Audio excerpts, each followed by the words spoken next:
You're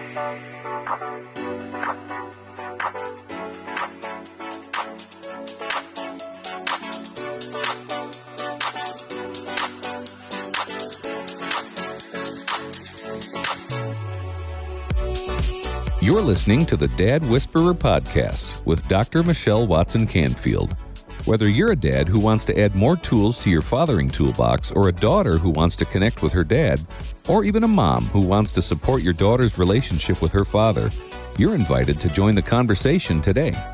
Here now is your host, Dr. Michelle Watson Canfield.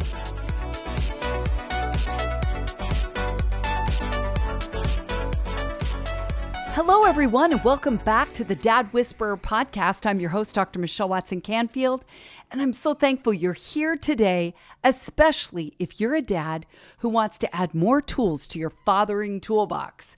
So as we start this new year, it's worth just saying one more time that if you're a dad who wants to be a hero to your daughter, which means you're a man who wants to take action, who will take action, because we all know you don't like superheroes who don't take action, right? And if that's you, then you have come to the right place. And my goal is to support you as fathers in being intentional and consistent in pursuing the hearts of your daughters. I truly believe that will change our country from the ground up as dads do that. And I'm all about empowering you and equipping you as fathers to dial into your daughter's heart space. So that simply means that we're in this together. Go dads. Well, you know the grid that guides the conversation week after week, and I have used this now since 2016 as the grid, which simply is on your mark, get set, go. So dad, picture yourself standing side by side with other dads. You're all facing in the same direction, getting ready to run your fathering race this week, heading around the track. I'm on the sidelines as your coach, cheering you on and simply saying, on your mark, get set, go. On your mark is the topic or the theme every week. Get set, gonna fill that in with stories and stats, and go is always your practical action step so that you can put your love for your daughter into action, and it also will apply in your relationships with your sons. And let's be honest, truly this is a podcast that's all about equipping you as men to be more equipped, more aware of how to dial in to the heart space of any daughter. That could be your wife, your ex-wife, your sister, your mom, coworkers, because we as women on our planet of Venus tend to have a lot of the same needs, the same wiring. And I always get a big smile on my face when I hear things like I even did this week where a man said, my wife says, I need you to listen to me with your eyes. I want your eyes looking at me when I talk to you. And I'm thinking, okay, I've been talking about that to men really since January of 2010 when I started leading groups for dads of daughters in Portland, Oregon. Now I'm in Arkansas. It's called the Abba Project. I'm talking now here in 2023 about opening this up to be a remote group with dads across the country. So at the end of the day, whether I'm coaching dads on Zoom or face-to-face or at conferences or really in my books or here on the podcast, my goal is the same, is to see men be equipped with more resources in their fathering toolbox. Because where are you going to learn some of this stuff if you don't go to therapy, right? I know I'm a therapist, but by and large, in 28 years, it's been more women than men for sure. So I think of myself as a coach. I'm on the sidelines. You're the one out there running your race. And I'm going to give you some pointers. But at the end of the day, Dad, you are the one that has to take action. So we're in it together. And we've got the same goal, don't we? So on your mark today, I'm calling this your 1, 2, 3 strategy for 2023. Okay, say that with me. Your 1, 2, 3 strategy for 2023. Don't you love that? Kind of has a little rhyme. I'm not usually a rhyme girl on here, but I thought, okay, hopefully that will stick with you because it has a little bit of a timbre to it. Your 1, 2, 3 strategy for 2023. Get set. Okay, this may be your favorite line that I'm going to say ever. This is going to most likely be the shortest podcast I've ever done. You guys want me to just get to the point already. That's what you guys tell me. Like, not all the words. Women talk too much. Okay, I'm going to be your favorite BFF today because I'm going to give you this straight to the point, quick, simple, action-oriented, woohoo. Okay, 1, 2, 3 strategy for 2023. What I'm simply saying is I'm going to be talking today about one word for 23. So 1, 2, 3. Aha, get it? Clever, right? So this is all about here at a new year where we want to have a fresh start. I want to give you this idea. You've probably heard it before, thought of it before, but it's a new idea for this new year that you can do with your daughter and with yourself to make it kind of a fun way to start the new year. How's that sound? Okay, one word for 23. 1, 2, 3. We all love or hate New Year's resolutions. They have never been my favorite. I'm telling you, I don't even know if they ever work. You know, we all set New Year's goals or resolutions. Okay, are you like me or is it just me? I forget what they even are by February. I mean, I think years ago, I'm not really a go to the gym girl anymore. I know even pre-COVID, but I like running. I like being by myself, being contemplative, or now even this morning, you know, I'm in my garage on the elliptical and the treadmill. So I tend to be more of a loner, if you will, when I exercise. I like my own time to think, process. For me, I listen to podcasts, I listen to my Bible. That's really what I love, that time to be kind of a 2-for-1 versus if I go to the gym, I'm getting interrupted. Everybody wants to talk. But I'm thinking back in the day where I was a year-round kind of girl at the gym. I had lots of friends there. This was in Portland. And I remember how we all hated January because everybody would come out of the woodwork. We could hardly get on our machines because all these newbies would want, you know, to take our spots. I know we felt quite territorial. But really what we loved is that about in February, we were about 50% of the same people. By March, we were almost back to our normal, regular, our own gym, we called it, right? And so I think this is a lot of us, right? We start the year with gusto. About a month in, we're maybe at 50% of our ambition. And by March, we've all dropped off. And what I know too is that so many women that I have counseled and walked alongside and young girls for many years, you know, going over 4 decades now, say it's really a bummer when my dad start taking me on dad-daughter dates. And then the second month he's fallen off, you know, off track, off the radar, and he's not into it anymore. It's almost worse for me, which reminds me really of Proverbs 13 that says hope deferred makes the heart sick. So I think, Dad, if you want to really be the dad that dials into your daughter's heart space, I want to encourage you to pick one word for the year. One word. So this isn't about setting a New Year's resolution, you know, that's specific. I want to lose this many pounds and I want to, you know, do this many reps over here with this, that, and the other. But it's pick one word. Pick one word for 23. You can pick your own, or what I want to tell you today is an idea of finding a word of the year generator online. One of them that I love is just, you literally type this into your search engine. Super easy. It simply is wordoftheyear.me. I'm not promoting this gal's website. Her name is Jen, but I've loved this one the last couple of years. And my funny story to tell you guys is that, you know, I'm married to Ken Canfield. He's never done this. You know, he's a researcher. He loves deep dives into concepts. And here I am. Let's do a word of the year. What do you say? And he's like, okay. So it was about a year ago, January, we're at Whataburger. I don't think we even have that in Oregon, but here we do in Arkansas. So he and I are sitting there having lunch. And I said, let's do the word of the year. Okay, he's rolling his eyes and saying, okay, I'll just do it for you, Michelle. This is crazy. I said, let's just do it and see what comes up. So all you do, you put this in your search engine, comes up, and you press a button that says, you know, it'll generate the word. Well, the word that I got in January, I'm not going to lie, I totally forgot what it was. I just had to look it up to do this podcast. That's how much I didn't connect with it. But it was the word contemplate. So I'm thinking to myself, okay, ethereal, that's going to be my word of the year, contemplate. I'm going to become more contemplative. But that fit, right? You guys know me a little bit now. You're like, okay, that doesn't surprise me that Dr. Michelle would be someone who would contemplate. Like I just told you, I do it on the treadmill and the elliptical. I want to have space to think. This morning I got out my pen and I journaled. I like that goal. I like that exercise, if you will. I like that discipline of being contemplative, but totally forgot it this entire year. But back to my story. So I'm sitting there with Ken. I put in, okay, what would Ken's word for the year? We just pulled it up. It brings up the next word, probably in however has an algorithm in that program or whatever you want to call it, that website. So here's the word that comes up for Ken: plucky. Now, we both looked at each other, even though we both love words, and we had no idea what it even meant. How crazy is that? I have a sister who's a wordsmith, and she's like, I love the word plucky. And she could define it off the top of her head. Whereas for Ken and I, we both had no idea. Here's what it means.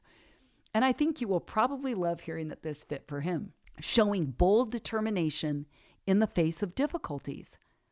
Okay, come on. Like, I'm only married to this man because he went through a very long season of walking through very difficult circumstances with a wife of 43 years when she died. And this is back in 19. And so for him, he has shown bold determination in the face of difficulties. And here are the synonyms: brave, courageous, bold, daring, fearless, and intrepid. So I found that this whole idea of having one word for the year actually stuck with my husband. He was quite intrigued. And you may not believe this, but we have referenced that word all year. It has come up many times of seeing that he really is plucky. So I'm here to tell you, even if you think this is a stupid idea, you might want to give it a try, because we have found it to be very fun and accurate throughout the year. I want to tell you another story, is that in January of this year, it was actually kind of a tough time for me. We had just transitioned here to Arkansas. I was finding my footing. We were traveling a lot, unpacking, trying to get colors on the wall that never were working right. We'd have to have repainted walls, go find new colors. It was kind of a bit much, I'm not going to lie. I was really overwhelmed, overloaded.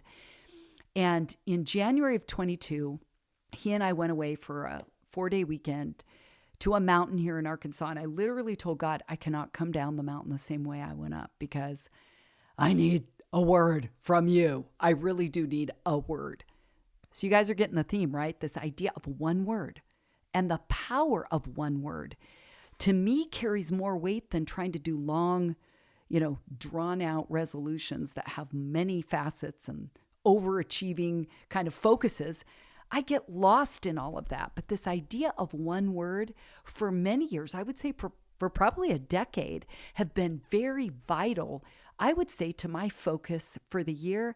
When I can remember them, I guess that's the key word. Many times I have, not so much in 22. I forgot that contemplate came up as my word. But here's what happened in January. I happened to have been reading my Bible, and I was reading in Genesis 24 about Rebecca. You've probably heard of her, right? The God of Abraham, Isaac, Jacob. So this Rebecca and Isaac, right? We're a couple. But here's the cool part of the story. Oh, wait, I'm literally thinking right now, or was it Jacob? No. It was Isaac. I always get those guys mixed up. Is that just me, or do you guys struggle with that too? Okay, just keeping it real here. So I'm reading in Genesis 24 about Rebecca, how Abraham's servant came to her in another town, another whole area. I don't know how far away this country was, but far away, okay? Long journey to get there. She waters his camels, and he had put that really out there before God. I'm going to know that the woman for my master's son, he was the servant, so he said, my master's son, I'll know she's the right woman if she offers to water my camels and hers as well, and I'm going to go see if she's the woman for my master's son, which she ended up being, of course. But here's what I love about this story is Rebecca's dad and brother were like, no, she cannot go with you this fast. She needs to stay here for a while with us before we send her off and lose our daughter. But they said, but ask her what she will say. And she said 4 words that, you guys, literally were life-changing for me on this mountain in January of 22. She just said, yes, I will go. And that word yes just jumped out at me, because what I found myself really believing, thinking, feeling, knowing, all those words, is that in January of 2022, I'd said much the same thing. I said yes to Ken when I married him in 20, and said, yes, I will go with you across country to Arkansas. I don't know this land. I don't know the customs, the people, if you will. It's a different place to live in the South. But I said, just like Rebecca, yes, I will go. I'm going to jump in, even though I don't know a lot of what I'm going to be facing, but I'm all in. And here's the really cool part of this story, men, is that word stayed with me this year enough that in November of 2022, I get this invitation to go to a leadership women's conference with just a little over 20 women, 21 of us. And one of the gals wrote an email ahead of time and said, let's all come with one word. It'll be our prayer word, our focus word.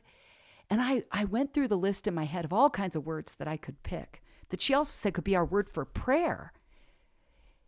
And I literally came back to the word yes. I said it was my word in January. It's come up this year, but it's the word I want to lean into. That's the word I want to pray into, believe into, is I want to keep saying yes to whatever God is calling me to, but it also means I have to be really good at saying no, because I can't be a yes girl or a yes woman if I don't say no to things that don't line up with where I'm being led to say yes. So you guys, I'm telling you that story because my word of the year changed. I forgot the one that the generator gave me, but my word ended up coming out of the Bible, coming out of Scripture, and really staying with me all year. So I am starting 2023 with excitement for what my word for this year is going to be. I don't quite know what it is, but I'll let you know when I do. And I love this idea of a word of the year. So Dad, why not lead your daughter? This is your go step to choose one word for 2023. And I want you to do it too. And that can be your word to pray for her. Write it down on a 3x5 card so that it's in front of you all year. You can revisit it and ask her, what's your 1, 2, 3 strategy, right? One word in 23. Share with her what your word is and just use the word of the year generator. Up will pop a word. You can see if it fits. If it doesn't, here's the good news, Dad. You press the button again, it will generate a new word till you find one that fits. Okay, before I land this plane, I want to give you one more idea. And this is a variation on the theme, and I can call this the 1, 2, 3, 4 idea. 1, 2, 3, 4 strategy in 2023. And that's that they have these things also online where you just type in the words, first 4 words. That's all you have to put, first 4 words. And you will get this big picture with all kinds of words on it. It's a big rectangle with solid words on every sentence. Like you'll literally find that your eyes will go cross-eyed because there's so many words on there. But that's what's cool about it is they're not sentences, they're random words. And when you type in first 4 words and this comes up, you can print it off, give it to your daughter as well on a dad-daughter date, or send it to her, take a screenshot. If she lives somewhere else, you can text or email it to her. And just tell her, circle the first 4 words of wherever your eye goes. Okay, just telling you my story. I did that last year. And here's what I got was strength, gratitude, breakthrough, and health. But then today I did it again, just did the one that said for 2023. And here's what I got. So I'm sharing it with you hot off the press. I got alignment, family, miracles, and self-care. Kind of cool. I'm going to be chewing on that as I journal that out. What do I want alignment to look like for me this year? What will family look like? What will miracles look like in self-care? And then this is just the way I'm wired. I love to see how all 4 of those, quote, play together. So there you go. There's a 1, 2, 3, 4 idea with much more depth to it, kind of more breadth and depth and height to it with 4 of them. I truthfully will forget all these. I'm not going to lie. But I really love the one word idea. And today, just for kicks, I wrote down a word, inquire. It's because I did the word of the year generator. I thought, okay, in prep for this podcast, I'm just going to push the button, see what number comes up, if you will. It's not really a number, it's a word, but wanted to see what it would say. Inquire. I don't know that I love that word. So that's why I'm telling you, dads, have fun with this, play with this, lead your daughter in a way that she'll have a fun way to say, here's a word I want to lean into this year. And Dad, you can use that as your prayer strategy for her. So today on your mark has been your 1, 2, 3 strategy for 2023. I hope you've enjoyed this. I wanted to keep it fun as a way to start this year and also give you a go step as a dad of a way that you can use this idea with your daughter to get the conversation started, have a goal for the year that's not so complicated as resolutions, just one word for 2023. Well, this wraps up another week's program. It's been great to be here with you all again. I'm Dr. Michelle Watson Canfield, the Dad Whisperer, signing off and encouraging you to make today a day where you intentionally and consistently invest in pursuing your daughter's hearts. Go Dads. Thanks for joining us for another edition of the Dad Whisperer podcast with Dr. Michelle Watson Canfield. If you're looking for more resources to support the father-daughter relationship, or if you want to connect personally with Dr. Michelle, you can find all the information you need at drmichellewatson.com. That's drmichellewatson.com. And remember, you can listen to the Dad Whisperer podcast anytime on Apple Podcasts, Spotify, Stitcher, and Google Podcasts. And while you're there, we'd love for you to subscribe and leave us a review. Thanks for joining us today, and we'll see you again on the next edition of the Dad Whisperer podcast with Dr. Michelle Watson Canfield.